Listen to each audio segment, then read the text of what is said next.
யாராவது இங்க எனக்கு ரொம்ப நோய் இருக்கு, நான் ரொம்ப கஷ்டப்படுறேன், ஒரு ட்ரீட்மெண்ட் எடுத்துட்டு இருக்கேன், அந்த மாதிரி பிரச்சனை இருந்தா அவங்களுக்கு நான் ஒரு ஸ்லோகம் சொல்றேன் இந்த மேடையில. ஏன்னா என்கிட்ட நிறைய பேர் சொல்லுவாங்க, அம்மா தினமும் நான் ஊசி போட வேண்டி இருக்கு, அடிக்கடி பிளட் மாற்ற வேண்டி இருக்கு, கிட்னி ப்ராப்ளமா இருக்கு, ஹார்ட்ல பிரச்சனையாயிருச்சு, எனக்கெல்லாம் நோய் இல்லாத மனிதர்களை பார்க்கறதே ரொம்ப அரிதாயிடுச்சு.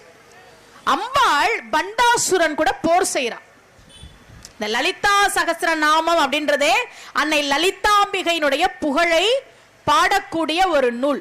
அந்த லலிதாம்பிகை பண்டாசுரனோடு லலிதாம்பிகை போர் செய்கிறாள்.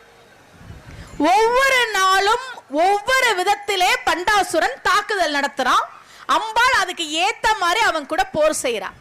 ஒரு நாள் இந்த பண்டாசுரன் உலகத்துல இருக்கக்கூடிய நோய் கிருமிகள் எல்லாத்தையும் சேர்த்து அத ஒரு